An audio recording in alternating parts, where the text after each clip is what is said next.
Hello friends, स्वागत है आपका आपके अपने यूट्यूब चैनल AB स्टडी में। आज हम आप लोगों के लिए लेकर आए हैं अनुच्छेद से रिलेटेड क्वेश्चंस जो आप लोगों के सभी कॉम्पिटिटिव एग्जाम्स में बहुत ज़्यादा यूजफुल होने वाले हैं। इससे पहले की क्लास में हम लोगों ने इसके पहले के टॉपिक देख लिए थे, तो आज हम लोग भाग 4 से देखेंगे नीति निर्देशक तत्व से। ठीक है, तो चलिए शुरू करते हैं हमारा वीडियो। देखते हैं हमारा पहला पॉइंट, आज का पहला पॉइंट।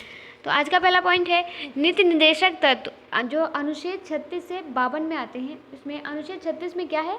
राज्य की परिभाषा। अनुच्छेद 36 में दिया गया है, क्या दिया गया है? राज्य की परिभाषा। अनुच्छेद 37 में नीति निर्देशक तत्व न्यायालय में वाद योग्य नहीं माना गया। ठीक है, अगला अनुच्छेद 38 राज्य लोक कल्याण की वृद्धि में व्यवस्था करेगा। ठीक है, राज्य जो है ये लोक कल्याण की वृद्धि में व्यवस्था करेगा। ये किस में बताया गया है? अनुच्छेद 38 में। अनुच्छेद 39 में क्या है? समान कार्य के लिए समान वेतन का प्रावधान, समान न्याय और निःशुल्क विधि सहायता। अनुच्छेद 40 में दिया गया है ग्राम पंचायतों के गठन का प्रावधान। ठीक है, इसके अंतर्गत आता है कौन सा? ग्राम पंचायतों के गठन का प्रावधान है। ठीक है, क्वेश्चन नंबर 41 कुछ परिस्थितियों में सभी नागरिकों को काम, शिक्षा और लोक सहायता पाने का अधिकार होना। अनुच्छेद 42 न्याय संगत और मानव उचित दशाओं तथा प्रसूति सहायता का प्रावधान। ठीक है, अगला अनुच्छेद 43 मजदूरी और कुटीर उद्योगों का प्रोत्साहन। जो मजदूरी और कुटीर उद्योगों का प्रोत्साहन है भैया आता है हमारा अनुच्छेद 43 में। अनुच्छेद 44 में क्या आता है? समान नागरिक संहिता UCC लागू करने का प्रावधान। UCC लागू करने का प्रावधान कौन से अनुच्छेद के अंतर्गत आता है? तो अनुच्छेद 44 के अंतर्गत आता है। अनुच्छेद 45 में आता है बच्चों को मुफ्त और अनिवार्य शिक्षा की जिम्मेदारी राज्य की होगी। मतलब बच्चों को निःशुल्क और मुफ्त शिक्षा देने की जो वो है, मतलब रिस्पॉन्सिबिलिटी है, वो किसकी होगी? जिम्मेदारी होगी राज्य की। ठीक है, अनिवार्य शिक्षा देने की जिम्मेदारी राज्य की होगी, ऐसा अनुच्छेद 45 में दिया गया है। अनुच्छेद 46 में क्या है? अनुसूचित जाति जनजाति और अन्य वर्गों के शिक्षा और अर्थ संबंधी हितों का प्रावधान। अगला अनुच्छेद 47 पोषण और जीवन स्तर के लिए लोक स्वास्थ्य में सुधार का कर्तव्य। क्वेश्चन नंबर नहीं, हमारा अगला पॉइंट है जो अगला हमारा क्या है? अनुच्छेद 48 कृषि और पशुपालन संबंधी प्रावधान। ठीक है, क्या बताया गया है? अनुच्छेद जो 48 में है उसमें कृषि और पशुपालन संबंधी प्रावधान दिए गए हैं। अगला देखते हैं हम लोग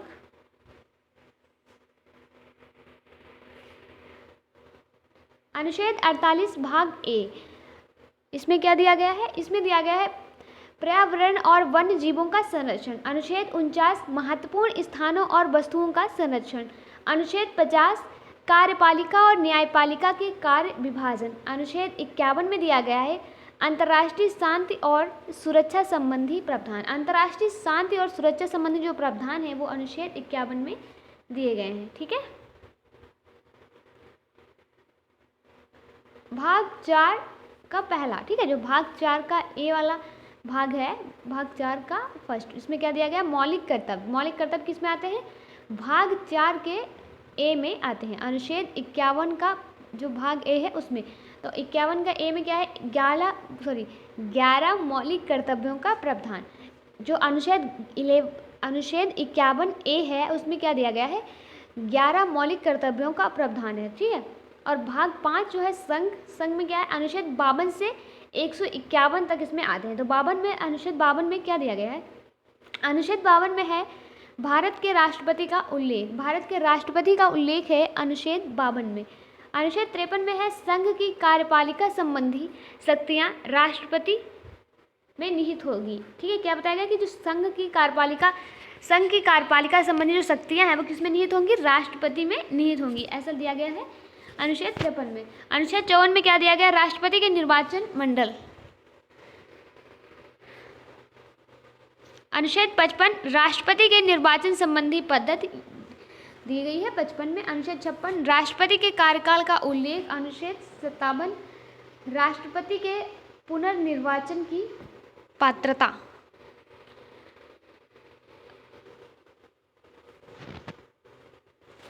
अनुच्छेद अनुच्छेद 58 में क्या दिया गया, राष्ट्रपति बनने के लिए योग्यताएं, राष्ट्रपति बनने के लिए जो योग्यताएं होनी चाहिए वो किसमें दी गई हैं, उसका प्रावधान है अनुच्छेद 58 में। अनुच्छेद 59 में है राष्ट्रपति पद के लिए शर्तें। अनुच्छेद 60 में राष्ट्रपति द्वारा शपथ का उल्लेख। अनुच्छेद 61 राष्ट्रपति पर महाभियोग संबंधी प्रावधान। अनुच्छेद 62 राष्ट्रपति पद की रिक्ति को भरने के लिए निर्वाचन का समय और आकस्मिक रिक्ति को भरने वाले व्यक्ति का कार्यकाल निर्धारण किया है। कितने, 6 माह। कितना हो गया, 6 माह। ठीक है, अगला पॉइंट है अनुच्छेद 63। अनुच्छेद 63 में क्या है, उपराष्ट्रपति के पद का उल्लेख। अनुच्छेद 64 भारत का उपराष्ट्रपति राज्यसभा का पदेन सभापति होगा। ठीक है। अनुच्छेद 65 आकस्मिक स्थिति में राष्ट्रपति नहीं होने की स्थिति में उपराष्ट्रपति राष्ट्रपति के तौर पर कार्य करेंगे। मतलब ऐसा किस में दिया गया कि अगर कोई भी आकस्मिक स्थिति हो जाती है राष्ट्रपति नहीं होने की, तो उस स्थिति में उपराष्ट्रपति राष्ट्रपति के तौर पे काम करेगा। ऐसा कौन से अनुच्छेद में बताया गया है, अनुच्छेद 65 में। अनुच्छेद 66 में है उपराष्ट्रपति का निर्वाचन संबंधित प्रावधान। अनुच्छेद 67 उपराष्ट्रपति के कार्यकाल का उल्लेख। अनुच्छेद 68 उपराष्ट्रपति पद की रिक्ति को भरने के लिए निर्वाचन का समय और आकस्मिक रिक्ति को भरने वाले व्यक्ति का कार्यकाल निर्धारित किया है। कितना किया है निर्धारित, 6 माह।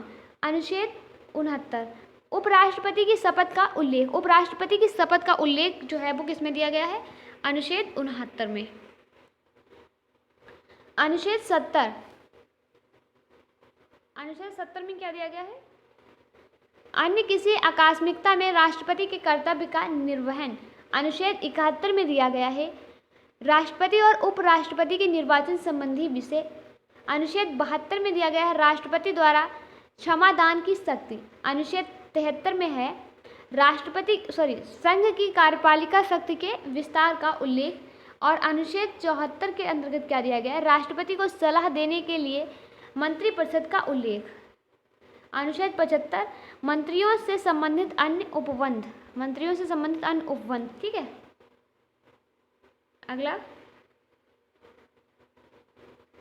अनुच्छेद 76 भारत के महान न्यायवादी का उल्लेख। महान न्यायवादी का उल्लेख जो है ये किसमें दिया गया है, अनुच्छेद 76 में। अनुच्छेद 77 में दिया गया है भारत सरकार के कार्य का संचालन संबंधित उल्लेख। ठीक है, क्या दिया गया, भारत सरकार के जो कार्य का संचालन संबंधी उल्लेख है वो दिया गया है अनुच्छेद 77 में। अनुच्छेद 78 में आता है राष्ट्रपति को जानकारी देने के लिए प्रधानमंत्री के कर्तव्य।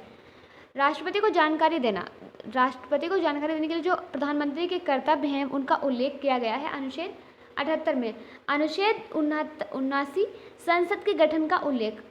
अनुच्छेद 79 में किया गया है संसद के गठन का उल्लेख। 80 में है राज्यसभा का उल्लेख और 81 में है लोकसभा का उल्लेख।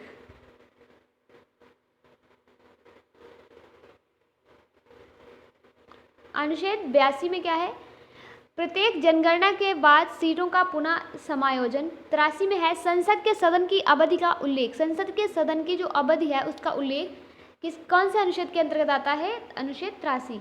अनुच्छेद 84 में आता है संसद की सदस्यता के लिए योग्यता। संसद की सदस्यता के लिए योग्यता आता है 84 में। अनुच्छेद 85 में आता है संसद के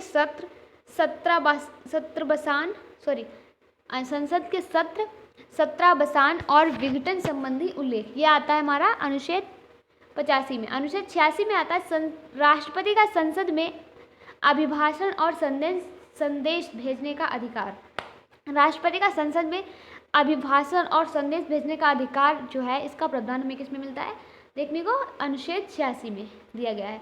अनुच्छेद 87 में राष्ट्रपति का विशेष अभिभाषण। अगला अनुच्छेद 88 संसद के साधनों में मंत्रियों और महान न्यायवादी के अधिकार।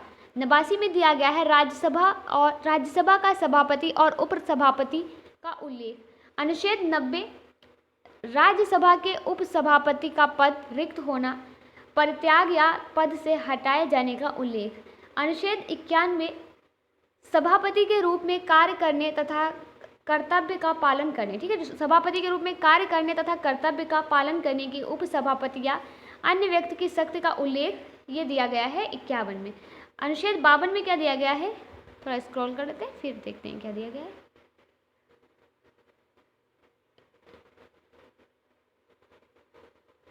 अनुच्छेद 92 में दिया गया है, जब सभापति और उपसभापति को हटाने का संकल्प विचाराधीन हो तब यह पीठासीन अधिकारी नहीं होंगे। ठीक है, ये दिया गया है हमें अनुच्छेद 92 में। अनुच्छेद 93 में क्या है, लोकसभा के अध्यक्ष और उपाध्यक्ष का उल्लेख, ये दिया गया है। लोकसभा के अध्यक्ष और उपाध्यक्ष का उल्लेख मिलता है अनुच्छेद 93 में। अनुच्छेद 94 में आता है, अध्यक्ष और उपाध्यक्ष का पद रिक्त होना, पद त्याग या पद से हटाया जाना। अनुच्छेद 95, अध्यक्ष के रूप में कार्य करने तथा कर्तव्य की पालना करने, मतलब कर्तव्य का पालन करने, ठीक है, जो करने की उपाध्यक्ष की शक्तियाँ हैं उनका उल्लेख दिया गया किसमें, अनुच्छेद 95 में। अनुच्छेद 96, जब अध्यक्ष या उपाध्यक्ष को हटाने का संकल्प विचाराधीन हो तब वे पीठासीन अधिकारी नहीं होंगे, ऐसा दिया गया है अनुच्छेद 96 में। अनुच्छेद 97 में क्या आता है, राज्यसभा के सभापति और उपसभापति तथा लोकसभा अध्यक्ष और उपाध्यक्ष के वेतन भत्ते, ये इसका हमको किस में देखने को मिलता है, ये सब इसके बारे में अनुच्छेद 97 में।